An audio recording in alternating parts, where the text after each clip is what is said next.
Ustedes creen que conocen esta historia, que saben quién es el niño y sin duda el nombre de estos reyes. ¿Pero de verdad existieron? ¿Quiénes eran realmente? ¿Llegaron como se cuenta desde Oriente siguiendo una estrella? ¿O esto es solo una leyenda creada y alimentada durante siglos?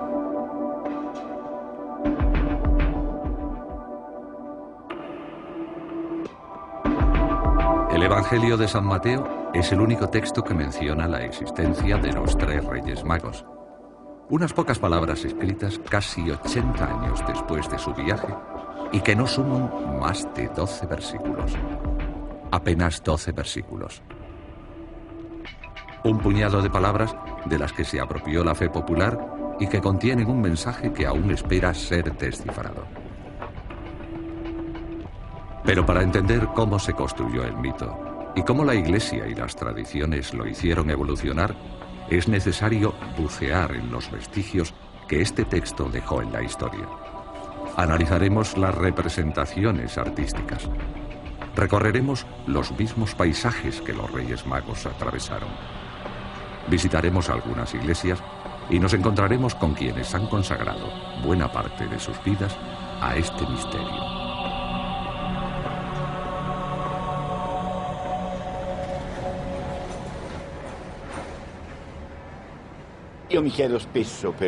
A menudo me pregunto por qué me he interesado por los Reyes Magos. Creo que el origen está en mis recuerdos de infancia. Yo me sentía atraído por esa visión fantástica de la llegada de los reyes, con sus caballos, sus camellos y sus maravillosas ropas. Algo que me recordaba más a las 1001 noches que al Evangelio.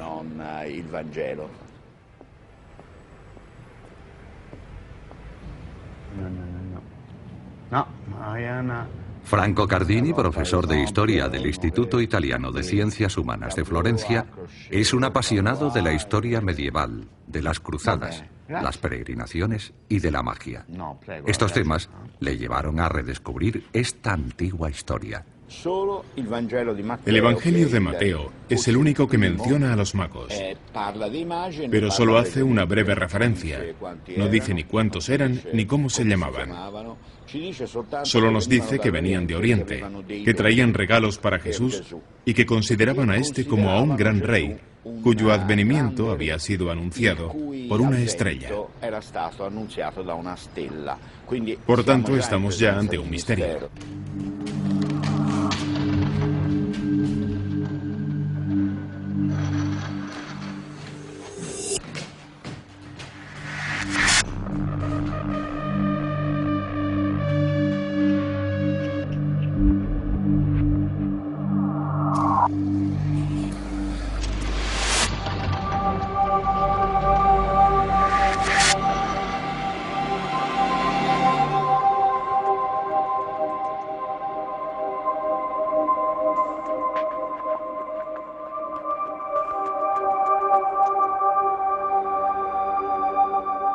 Venían de Oriente.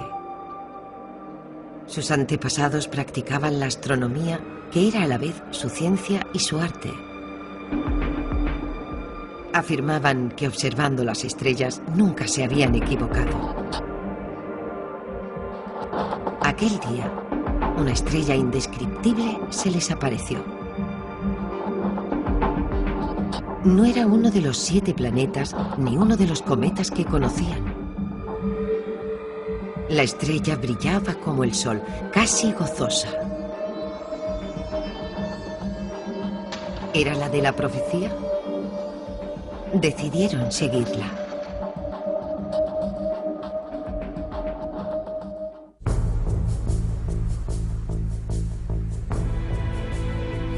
Mesopotamia, Judea, Fenicia, Galilea, Persia, los países que evocan estos nombres, tienen hoy fronteras borrosas en nuestra memoria. De uno de ellos debían venir nuestros magos. ¿Pero de cuál?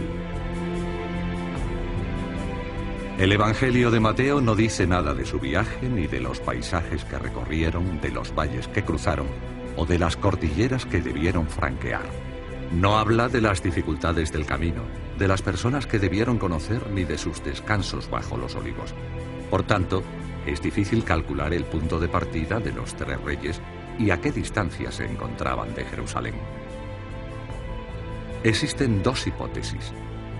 Según la primera, habrían seguido los caminos de entonces hasta Belén, en Judea, donde el lucero del alba les habría conducido hasta ese niño llamado Jesús.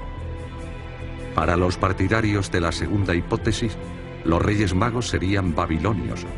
Vendrían de esa franja de tierra entre el Tigris y el Éufrates que se llama Mesopotamia.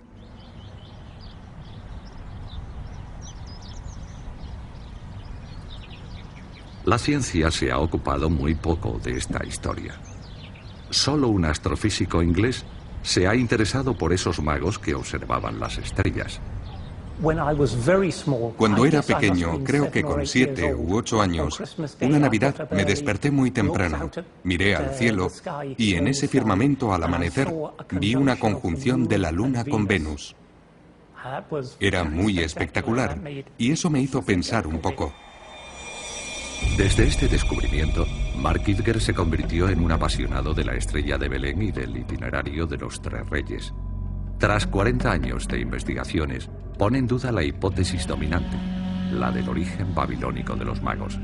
Una clave para esto está en Italia, en Rávena, donde un mosaico muy antiguo muestra a los reyes con una apariencia muy poco habitual. Los reyes no parecen babilonios. No llevan corona y se cubren con simples gorros frigios. Este sombrero apareció en Persia en las representaciones de la divinidad Mitra más de 1000 años antes de Cristo.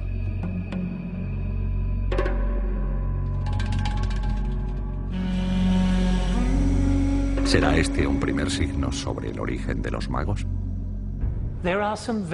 Hay algunas cosas muy interesantes que apuntan a Persia. Cuando Marco Polo realiza su épico viaje a Catay, atravesó el norte de Persia, lo que hoy llamamos Irán,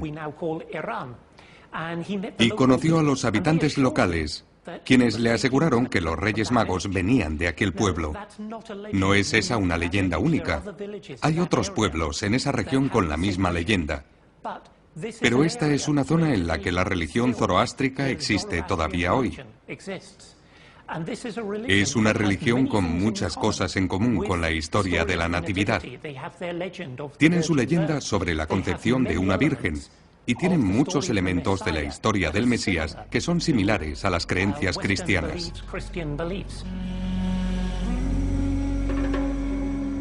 Para Mark Kitger, estas coincidencias, los relatos orales de esta región y los gorros frigios de las primeras representaciones de los magos confirmarían que es en Persia donde tiene su origen esta historia. Habrían venido de la proximidad del mar Caspio, una distancia de unos 1200 kilómetros, atravesando 2 cordilleras, 2 grandes desiertos e incluso cruzando grandes ríos. Debió ser un viaje increíble. Incluso con camellos no estamos hablando de 1 o 2 semanas, sino que hablamos de 1 mes, 6 semanas, tal vez 8 semanas para realizar este viaje.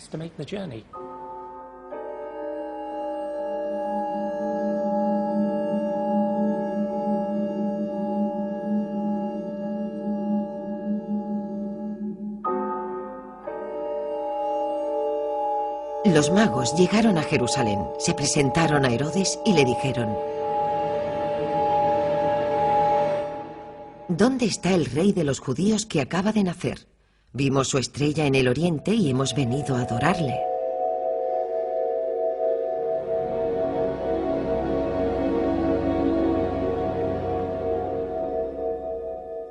Herodes hizo calcular el tiempo de la aparición de la estrella y los envió hacia Belén diciéndoles: Id e indagad con exactitud sobre ese niño, y cuando le encontréis, comunicádmelo para ir también yo a adorarlo.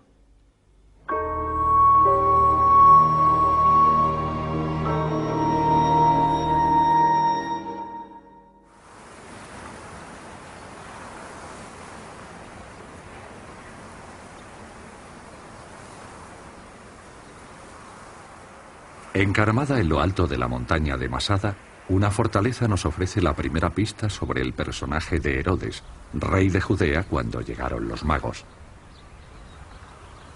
Muros de piedra y restos de construcciones en un conjunto monumental de lo que era a la vez palacio, refugio y atalaya sobre los antiguos caminos que aún pasan a sus pies.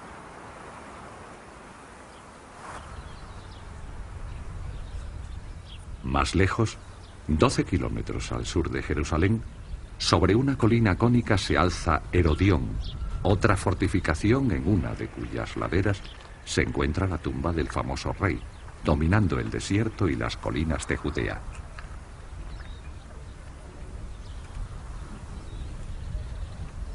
Pese a las construcciones monumentales que llevó a cabo Herodes, los judíos veían en Herodes una demostración del poder de Roma, no veían a su propio rey.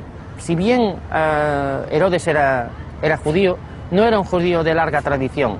Su familia llevaba 3 generaciones convertidas al judaísmo y como tal es un extranjero igualmente. No se diferencia demasiado del poder de Roma que se impone, no es uno de los suyos. Por lo tanto, ese deseo de mantener el poder por parte de Herodes encima de Judea es una forma de tiranizar y quiere que se mantenga. Pero al mismo tiempo debía ser un gobernante con miedo a la traición, a la usurpación del poder. Es por eso que cuando se formaliza la profecía y aparecen los magos, Herodes ve en Jesús un peligro para él y decide que los magos son el camino perfecto para encontrar al niño y acabar con él, para asesinarle.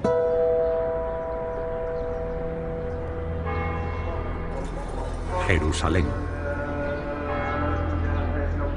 La cúpula dorada que protege la roca de Abraham es lo primero que llama la atención y solo el sonido de las campanas y de los almohacines revelan al viajero las numerosas iglesias y mezquitas.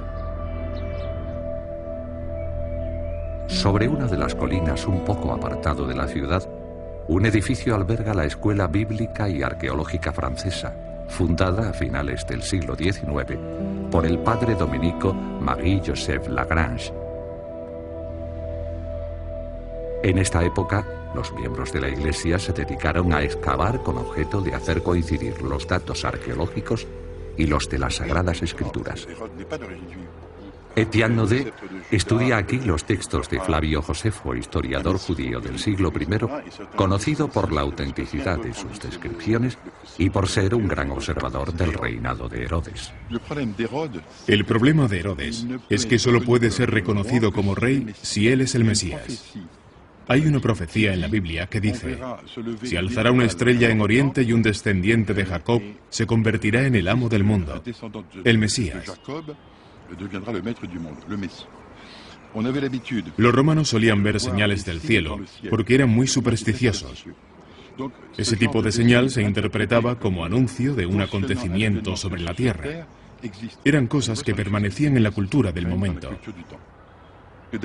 Detrás de los relatos del Evangelio siempre hay hechos concretos y una interpretación que lo aumenta y que lo distorsiona. Las señales del cielo. Seguramente hubo un cometa o una supernova en un momento dado, y después, para buscarle un sentido, se hizo una síntesis con todo. Hay una tendencia de la memoria bíblica a darle un sentido a todo.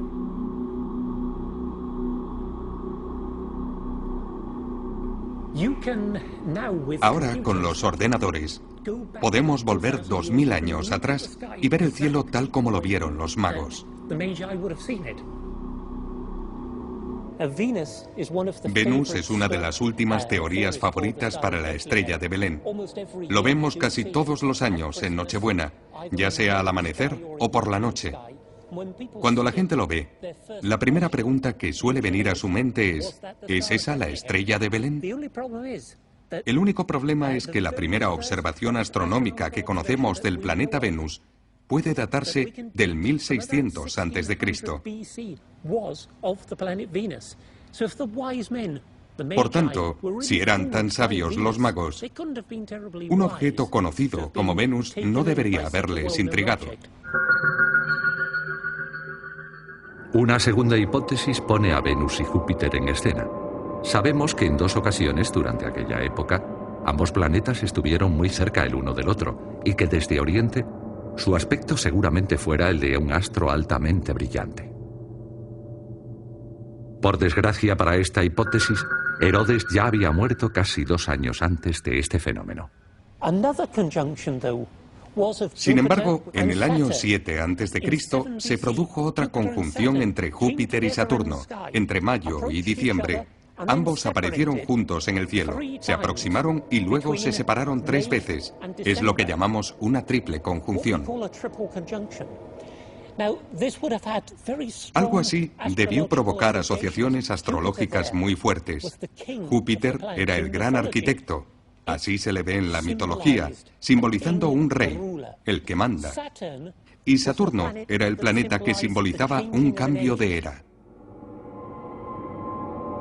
Algunos astrónomos también han considerado que fuera el paso de un cometa. Pero en esta época, los cometas se tenían como malos augurios. Los chinos los detestaban.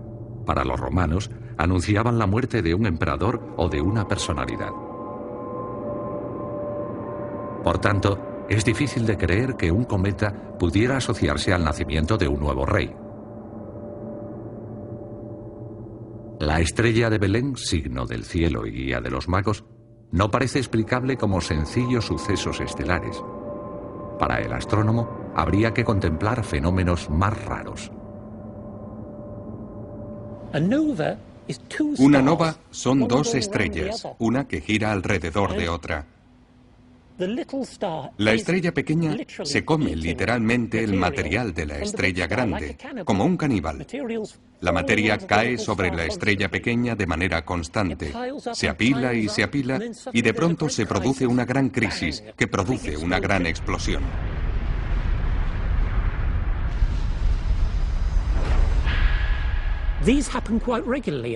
Esto se produce con bastante regularidad.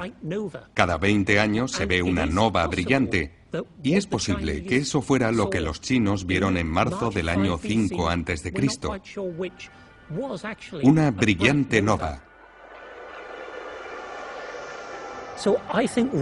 Así que lo que realmente creo que debió suceder fue una combinación de acontecimientos, un suceso astrológico como esta alineación de Júpiter y Saturno en el cielo, que le dijo a los magos que algo iba a suceder, que una nueva era se iniciaba en Judea. Y luego, como 1 año y medio más tarde, apareció esta brillante nova, una nueva estrella que simbolizaba el nacimiento de un rey, brillando en el firmamento al alba, que vino a decirles: ahora es el momento de ir a Jerusalén y encontrarse con vuestro nuevo rey.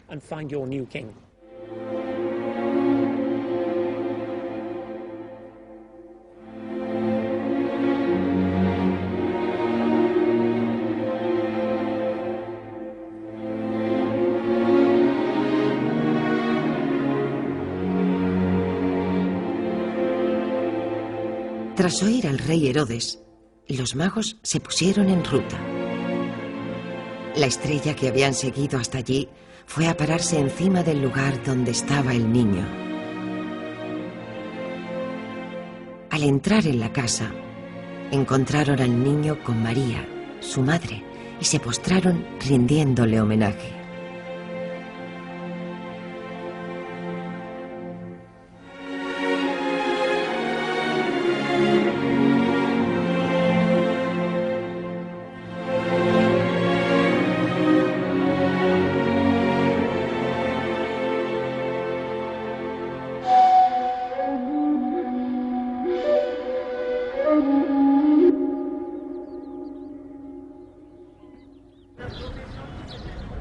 Belén. El Evangelio dice que aquí es donde Jesús nació, en una cueva. La realidad aquí es una prueba para cualquier viajero, tanto si es creyente como si no lo es.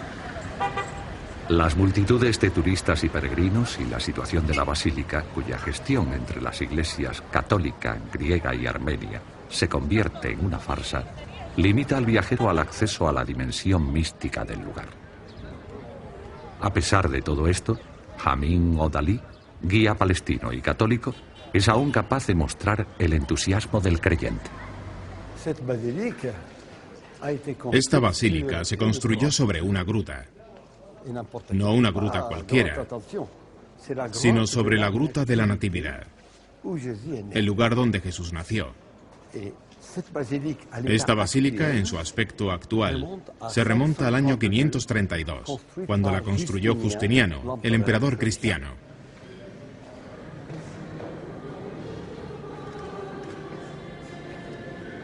La Basílica de la Natividad parece abandonada en el tiempo. Un envoltorio vacío entregado a las masas.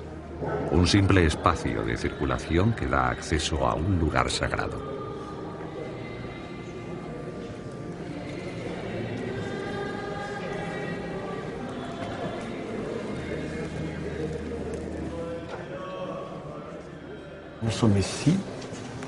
Estamos delante de la escalera que lleva a la gruta. Ahí abajo nació Jesús. Sí, es la gruta auténtica. Yo puedo demostrar la autenticidad de la gruta. Cuando se dan los tres elementos, la historia, la arqueología y la tradición que se juntan en este lugar, entonces podemos estar seguros de que es un lugar auténtico. Según el Evangelio, José y María vinieron a Belén para censarse. Pero el albergue de la ciudad, situado en el emplazamiento de la actual basílica, no podía acogerles. Entonces San José le dijo a la Virgen: ¿qué vamos a hacer? Es tarde y se ha hecho de noche.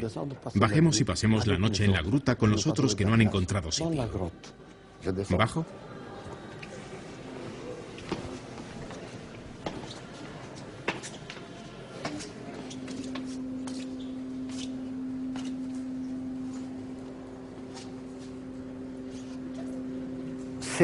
Es allí. Mire la estrella con la inscripción: aquí nació Jesús de la Virgen María. Vamos a bajar al pesebre que está aquí, iluminado con 5 lámparas de aceite. Jesús nació allí. La Virgen lo envolvió en pañales y lo puso en un pesebre. Y enfrente los católicos han construido este altar porque allí no tienen derecho a oficiar. Son nuestros hermanos griegos armenios. Y a esto los católicos lo han llamado el altar de los 3 magos que vinieron a adorar al niño Jesús. Y le están ofreciendo a Jesús sus regalos. Mire, oro, incienso y mirra.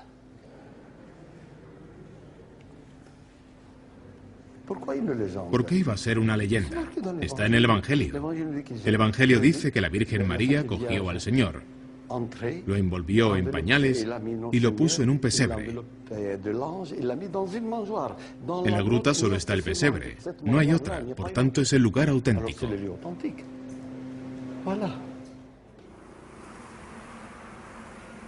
En Belén, atrapada por un conflicto y por su época, no queda ningún vestigio arqueológico del episodio de los Reyes Magos. Y en Tierra Santa, los reyes de Oriente no han dejado ni la más mínima huella de su llegada. A partir de ahora, solo el estudio de los testimonios artísticos nos puede permitir acercarnos a una realidad histórica, simbólica y religiosa.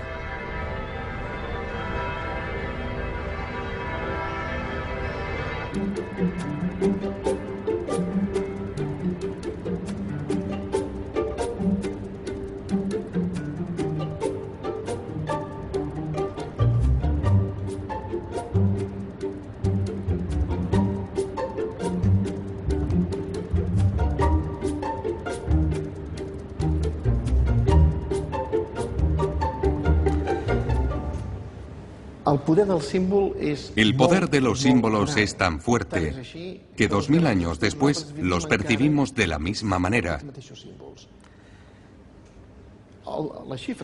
El número 3 se impuso porque se ofrecieron 3 regalos: oro, incienso y mirra, uno por cada mago. Pero este número no ha sido siempre el mismo. En la tradición de Santa María la Mayor son 2. En los otros textos orientales, en la iconografía, son 4. En la iglesia siria son 12. ¿Por qué? Porque es el símbolo de los 12 apóstoles, las 12 tribus de Israel, etc. Los símbolos cambian. Se busca y se llega a identificar a estos tres personajes como a prototipos de la humanidad que avanza para adorar a Cristo.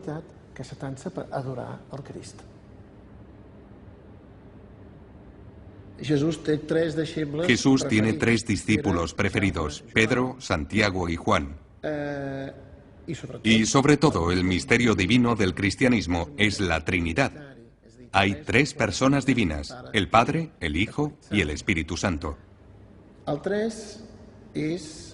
El tres sería el símbolo que indica la máxima armonía. Es el número clave en el simbolismo cristiano.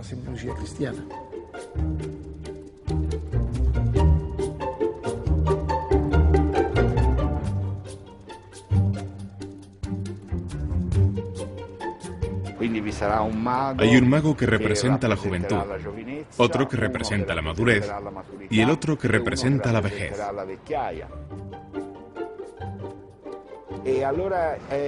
Y así, progresivamente y hasta el siglo XII, los magos van adquiriendo características cada vez más diversas.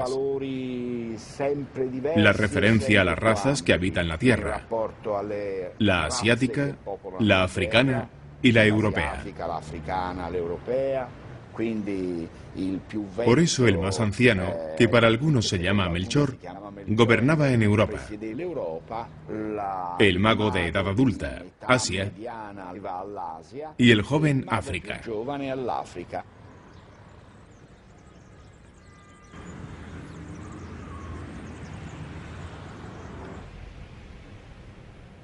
La llegada de un mago africano a la iconografía religiosa es algo que no va a suceder sin cierta resistencia. Esta novedad dio pie a discusiones y debates en Italia, por ejemplo, y a veces origina situaciones misteriosas. Hace unos meses que un cuadro de la escuela florentina proveniente del Museo de Bellas Artes de Dijon y atribuido a Biagio d'Antonio llegó a Nápoles para ser restaurado.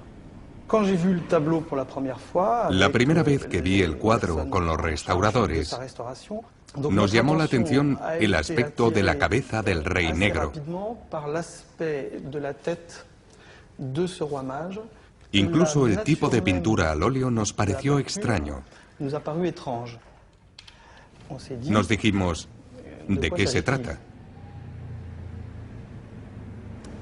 El cuadro fue inspeccionado, radiografiado y expuesto a la luz ultravioleta. Los exámenes confirmaron las intuiciones del restaurador. La primera imagen es un cliché en blanco y negro que muestra la obra cuando llegó a nuestras manos.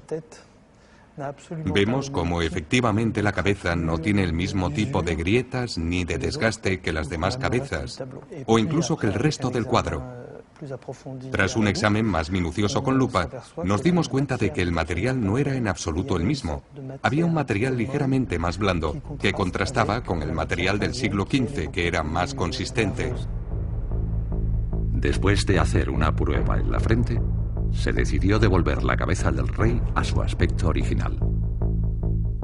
Poco a poco, su rostro y su pelo fueron liberados del engaño. El rey mago volvió a ser blanco. Dominique Dole cree que el propietario del cuadro lo falseó para venderlo mejor. A partir del siglo XVII, un rey negro se volvió indispensable en cualquier obra que representara la adoración.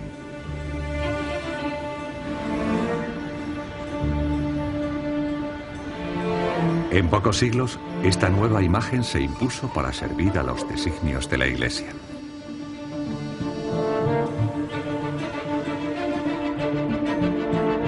Si nos fijamos en la historia de esta época, vemos que esta novedad coincide con la exploración marítima del planeta en el momento en que se descubren nuevos mundos y pueblos nuevos. Para el papado, era obligatoria la presencia de un representante de África que reflejara la universalidad del mensaje de Cristo.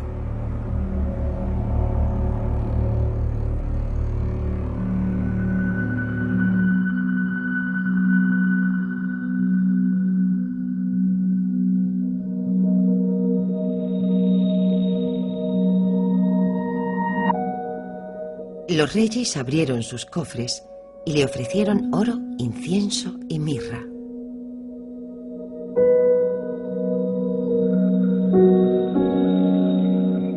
Oro porque era su rey. Mirra porque se utilizaba para sepultar a las personas. E incienso porque era también su dios.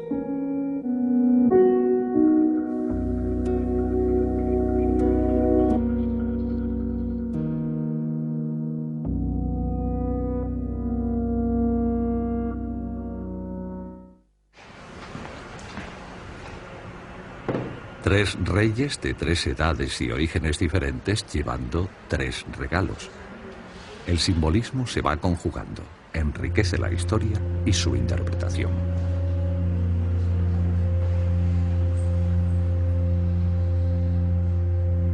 A finales de la Edad Media, el relato y sus representaciones alcanzan un punto de equilibrio. La imagen es, en apariencia, perfecta. Así se va a grabar en nuestra memoria. No obstante, si se observa de cerca, se descubren diferencias.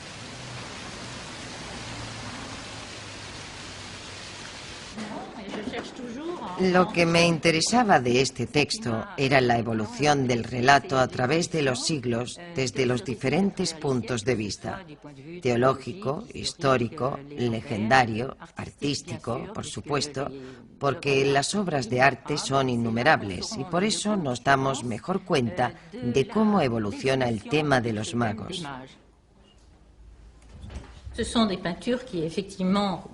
Durante más de 20 años, Madeleine Félix ha estudiado los relatos y ha visitado iglesias y museos de toda Europa, cuyos conservadores le han abierto las puertas de sus fondos. Este largo trabajo de observación y análisis le ha permitido comprender cómo y por qué han evolucionado las representaciones en el aspecto artístico. Esta transformación fue además fomentada por la Iglesia Católica, que estaba enfrentada a los poderes temporales de la época. Sabemos que el siglo XII fue un siglo de grandes disputas. El rey de Francia, el emperador de Alemania y el rey de Inglaterra se opusieron al poder espiritual del Papa.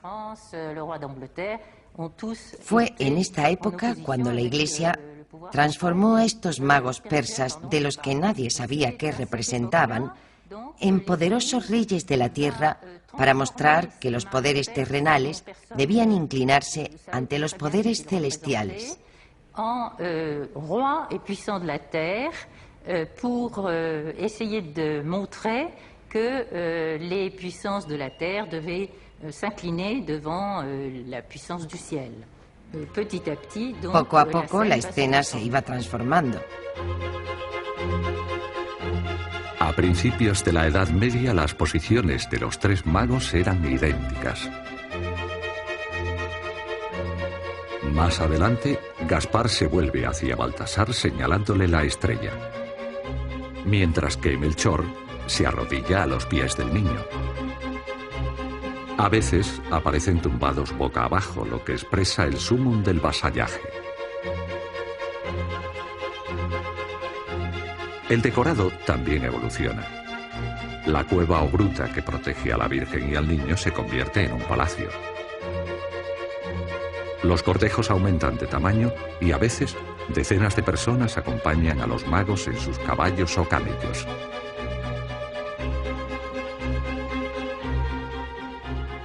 La Iglesia se ve obligada a adaptarse un poco, pero el significado del relato va a ser el mismo durante siglos.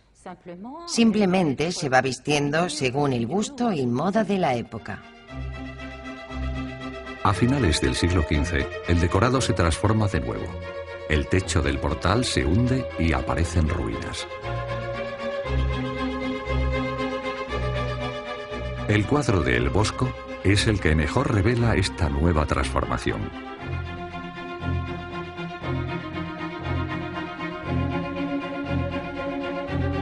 Para los padres de la Iglesia, las ruinas son un símbolo del viejo mundo que se derrumba, marcando el advenimiento del nuevo mundo.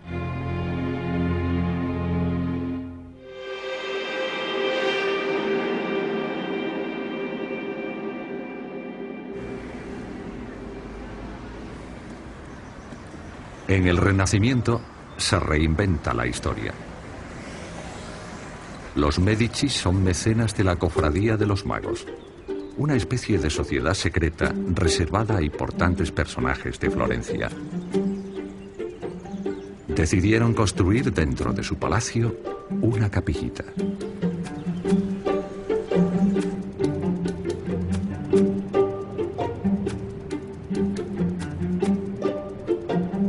Podemos imaginar la sorpresa de los primeros visitantes cuando al fondo de un pasillo descubrían estos paisajes, animales y en medio sus compañeros de viaje con sus rostros orgullosos sobre los tres reyes a lomos de sus caballos.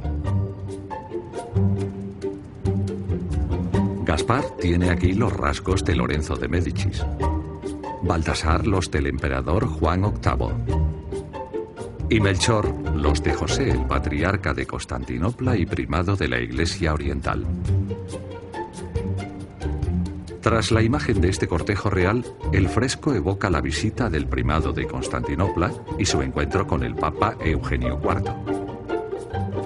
Así, el tema principal de la pintura es la reunificación de la Iglesia Oriental con la Iglesia de Roma.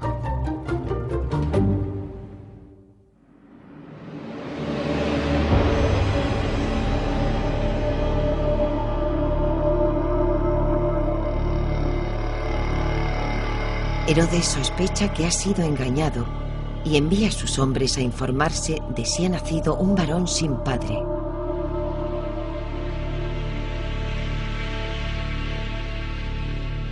Pero como no descubrieron a ninguno, Herodes da la orden de matar a todos los recién nacidos. Como todos se lamentaban, los sacerdotes le suplicaron que perdonara a los inocentes. Pero él les amenazó aún más y les impuso silencio. Dio la orden y sus hombres mataron a 63.000 niños de Belén.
Me parece imposible que un acontecimiento con una magnitud tan impactante como es la del asesinato de recién nacidos hubiera tenido lugar y no hubiera dejado ningún tipo de rastro. Tenemos fuentes para la época, los propios evangelios, Flavio Josefo, y no nos dicen nada de ello. Si rastreamos un poco, si rascamos encima de la historia, vemos que Flavio Josefo habla de dos cuestiones problemáticas, dos momentos en los cuales Herodes hace verdadera gala, demostración de una crueldad máxima. Y quizás es en estos dos momentos a los cuales hace referencia esa matanza de los inocentes. La primera hipótesis nos lleva a Jerusalén. Herodes, deseoso de tener buenas relaciones con el imperio, hizo colocar un águila a la entrada del templo. Para los judíos, esto era una afrenta. Unos jóvenes, algunos de ellos casi niños, decidieron quitar el águila. Fueron capturados por los soldados y por orden de Herodes fueron quemados vivos. Otra posibilidad sería aquella que tiene que ver con la muerte de Herodes. Herodes sabía que nadie lloraría en su entierro. Entonces, para hacer que alguien pudiera llorar de verdad, para arrancar el llanto de alguien, para poder irse de este mundo con las lágrimas de los que tenía a su alrededor, recoger a los miembros pequeños de las familias nobles para tenerlos como rehenes, ¿no? Bien, Herodes recoge a toda esta gente, la pone en una especie de estadio, un hipódromo, aposta diversos vigías con arcos y flechas y da orden de que en el momento en el que él muera, toda aquella gente sea ejecutada. Es otra especie de matanza de los inocentes.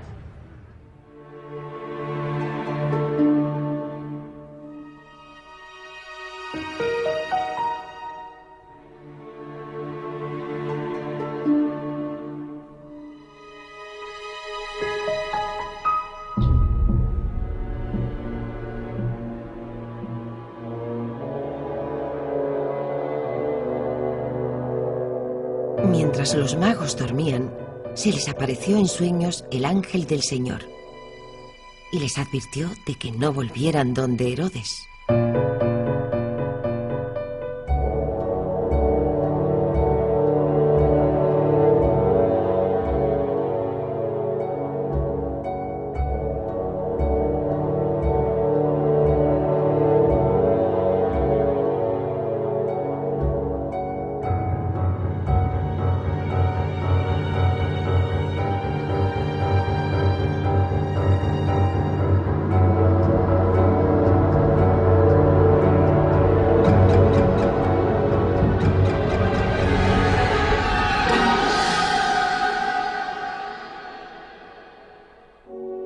Regresaron a su país siguiendo otra ruta. Se dice que evitaron los caminos principales y los lugares transitados y que de noche se retiraban a cuevas buscando la soledad. ¿Quién puede imaginar la profunda impresión que habían recibido? ¿Quién puede saber la huella que este encuentro había dejado en su alma? Cuando se produjo la matanza de los inocentes, los reyes ya se habían ido. Del Evangelio se deduce que su marcha se produjo después de oír al ángel. Con el viento de oriente destruye las naves de Tarsis. Gracias a este versículo recuperado del Antiguo Testamento, la Iglesia vuelve a enriquecer la historia. El regreso de Melchor, Gaspar y Baltasar se va a hacer a partir de entonces en barco. Embarcaron en el Mar Rojo, realizaron un largo viaje por las costas de la península arábiga y después por el Océano Índico, y por tanto debieron desembarcar en la India.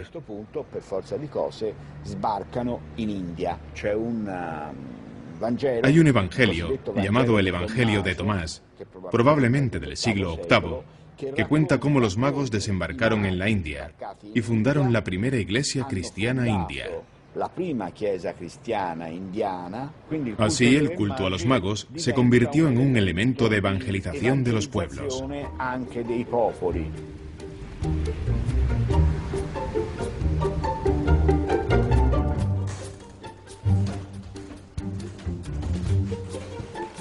Tras su estancia en la India, no hay texto alguno que nos permita saber si los magos volvieron a su país natal.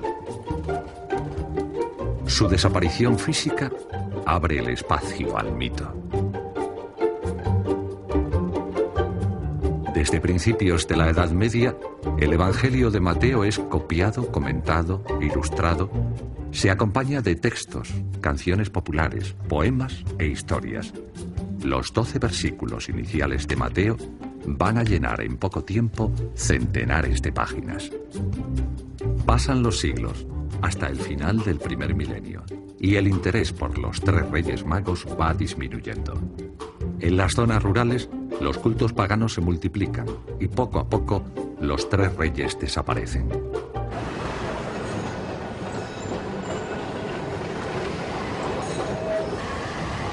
A mediados del siglo XII, la Iglesia está ocupada buscando a personajes que le digan algo a la gente y tratando de impulsar el culto a las reliquias.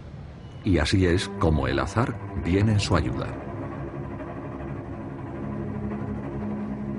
En Milán, 3 cuerpos unidos por un hilo de oro aparecen enterrados bajo un monasterio. Es una ocasión única. De inmediato, se decreta que son los Reyes Magos, que Helena, madre del emperador Justiniano, había encontrado en Tierra Santa y que un tal Eustorgio los habría llevado a Milán. Eustorgio, antes de convertirse en arzobispo de la ciudad, vino a Milán como delegado del emperador de Constantinopla. Las reliquias estaban en Constantinopla, abandonadas y olvidadas. Y Eustorgio tuvo la gran idea de llevarse las reliquias, de revitalizar la celebración y de unir a la gente alrededor de este culto. Pero actualmente, la tumba con las reliquias de los magos está vacía. En realidad, dichas reliquias no permanecieron mucho tiempo en Milán. Fueron víctimas, o más bien rehenes, de una guerra llevada a cabo por el emperador de Alemania, Federico Barbarroja. Federico Barbarroja pensó en llevárselos para darle prestigio a su ciudad, en un momento en que Milán no era muy importante para el imperio. Era un modo de decir a Milán, tú vales menos, y a Colonia, conviértete en la gran ciudad heredera de nuestra dinastía. Podría decirse que se convirtió en la nueva Jerusalén.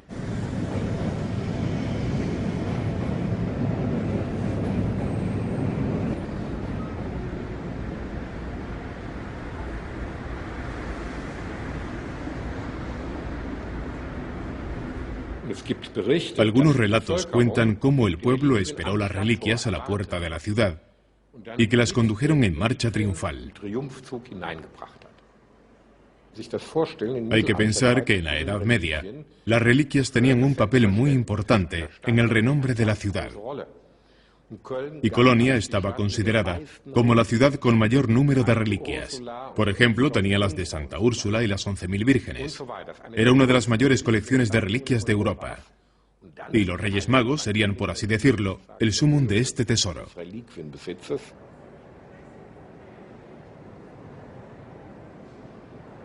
Gracias a estas reliquias, Colonia va a tomar una considerable importancia. Peregrinaciones de toda Europa atrajeron a creyentes, enriqueciendo tanto a la ciudad como al obispado. Este fervor, que en ocasiones roza lo histérico, sobrepasaba el ámbito popular. Colonia se convertirá en una cita ineludible también para los poderosos. Incluso los reyes irán a postrarse ante las reliquias. A Colonia, para venerar las reliquias, no solo vinieron reyes alemanes después de su coronación en Aquisgrán, sino que también lo hicieron reyes de toda Europa. Sabemos que el rey de Inglaterra vino aquí para venerar las reliquias. En Alemania, las reliquias simbolizaban el poder real. Al igual que en Francia, la corona de espinas de Cristo que poseía el rey francés era la legitimación de su soberanía por Cristo. Aquí en Alemania son los Reyes Magos quienes legitiman el poder del rey. Se trata siempre de un asunto extremadamente político, en el que los diferentes poderes utilizan, por así decirlo, las reliquias para conseguir sus objetivos.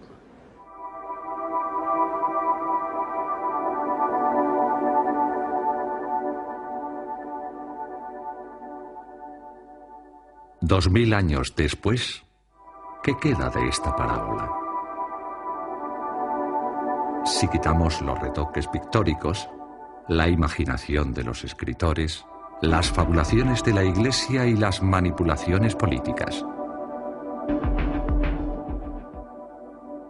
Las investigaciones históricas nos muestran que Herodes el Grande era efectivamente el controvertido rey de Judea en esa época, y que en el año 7 hubo un acontecimiento astronómico en el cielo en esta región del mundo. Todo lo demás es producto de la fe o la ficción.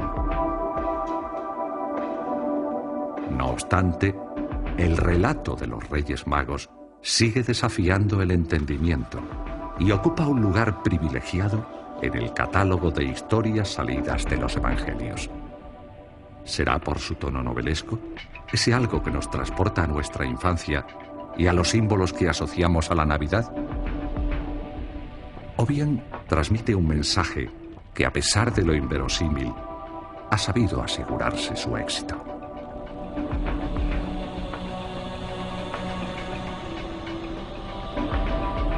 Es difícil no creer en los Reyes Magos, pero desde mi punto de vista científico, como profesional, No, debo negar la posibilidad de que alguien vea una estrella y decida montarse un dromedario y salir de casa corriendo para llevarle un bote con oro a un recién nacido. Pero como humano, vinculado a toda una tradición, me cuesta negarlo. Se representa a los Reyes Magos como todopoderosos desde el punto de vista político, al ser reyes, y como todopoderosos desde el punto de vista científico, al ser magos. Este poder absoluto que se inclina ante la pobreza, la miseria, la carencia más absoluta, es la clave profunda del éxito del cristianismo y también del mensaje cristiano. Todo ello es absolutamente impensable. Es un relato que da la vuelta, desde sus raíces, a la lógica del poder y de la sabiduría en la que se basaba el mundo antiguo.